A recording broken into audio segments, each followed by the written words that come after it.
This is Newcap News with Emmett Murphy. Good evening, thanks for joining us. Carrie joins us tonight with a look at sports, and the Lloydminster Bandits had kind of an up and down weekend this weekend. Yeah, they had some wins and some losses. Stay tuned for sports. I've got all the highlights. And Elise, a beautiful day today. What can we expect for the coming week? Well, same kind of temperatures tomorrow, but unfortunately that warm weather isn't going to be sticking around too much longer with us. But right now in Lloydminster, we're sitting at 5 degrees. Some strong winds still kicking around from this afternoon, but no recorded wind chill.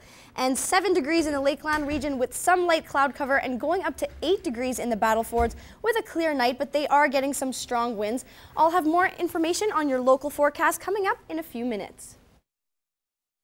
After an increase in the number of cars stolen in the border city for November, Lloydminster RCMP say there was a significant decline last month. 33 vehicles were stolen in November, up 9 from the previous month. Over the holidays, though, the numbers took a turn in the opposite direction. RCMP report that vehicle thefts dropped by over 50% to only 16 for all of December.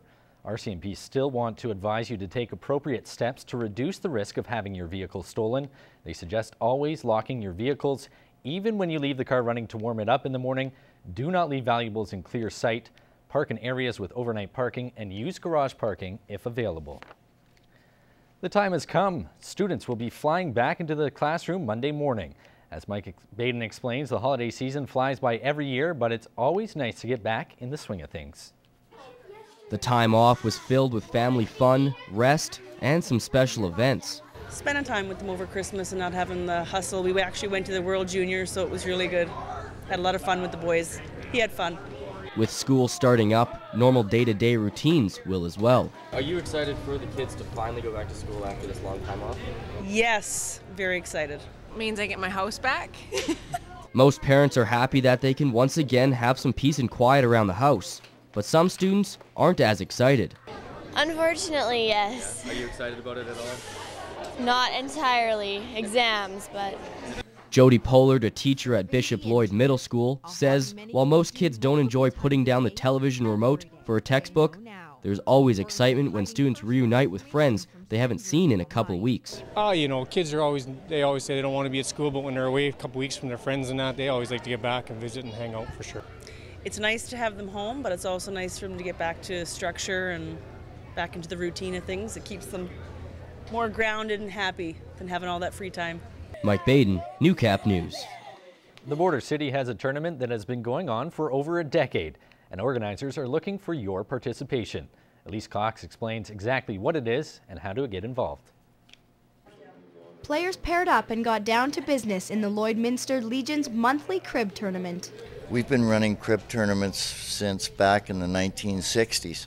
And we used to have a very large tournament, one of the largest in this area, with over 70 teams participating at times. However, over the years, the tournament has been scaled down because of the number of teams participating.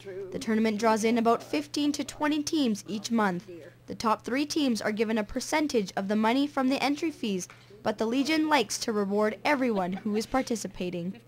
Give a little bit to the team that comes in last, unfortunately, just to keep them interested in participating.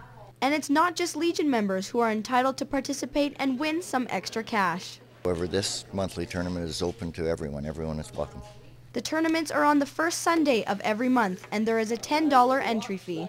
Elise Cox, Newcap News. Carrie joins us now with a look at sports, and the Lloydminster Bandits are having a great season so far. This weekend started off that way, and maybe the wheels fell off a little bit towards the end. Yeah, it was an up and down weekend for Junior B. The Lloydminster Bandits took on the Killam Wheat Kings last night in their second of back-to-back weekend games. We pick it up a little into the first, and Wyatt Frazier gets the Wheat Kings on the board, 1-0.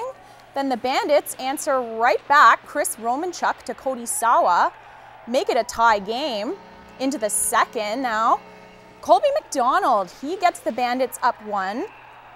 And now it's a score of 2-1 Bandits. And again, the Bandits get one from Nathan Newman. 3-1 Bandits, they are dominating. But the Wheat Kings counter with a goal from Kyle Zellweger. And they are 1 goal away. And one after another, they even it up. This is a team that does not back down. And then Wyatt Frazier again with his second of the night makes it 4-3 Wheat Kings.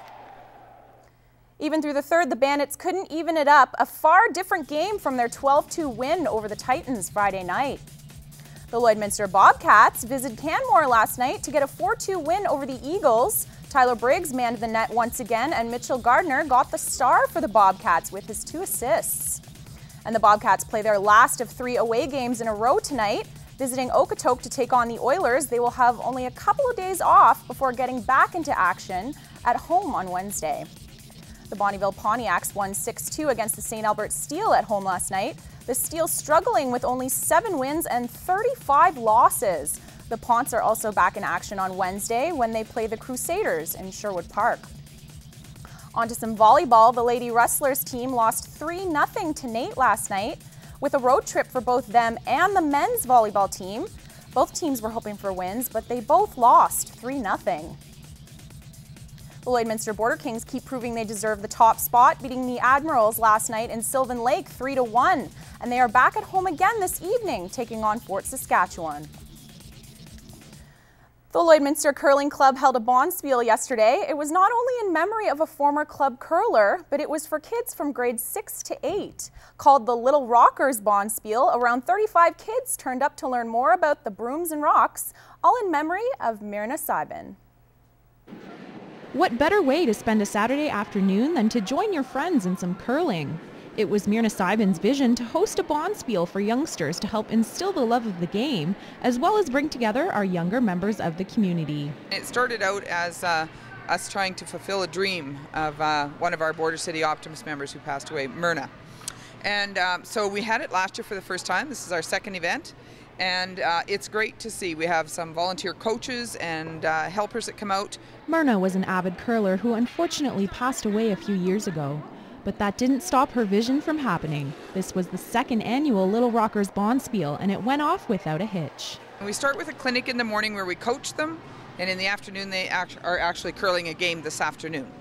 And we just encourage the kids to come out and bring a friend with them who hasn't curled, so to introduce kids to curling and try to build a curling club here in the community. At the end of the day, the boys and girls also got an array of prizes to choose from. The Little Rockers weren't the only ones coming out with a great experience, though. Myrna's family were also there to participate. My favorite part about this event is seeing all the kids out having a good time. This event, my sister loved curling, and for us, this event is just a nice way to remember her and to get together as a family and with a bunch of kids and have a lot of fun. Lloydminster Exhibition Grounds played host to a 3D archery shoot. We had a chance to go there today and see what 3D archery is all about. What we have here is it's a 3D archery shoot. It's 3-dimensional targets, and they're life size, and they're foam. So the archers all shoot into them, and there's scoring rings on them, and they just have an absolute blast doing it. We got all kinds of people from ages of 4 right up to probably 70 years old that do this.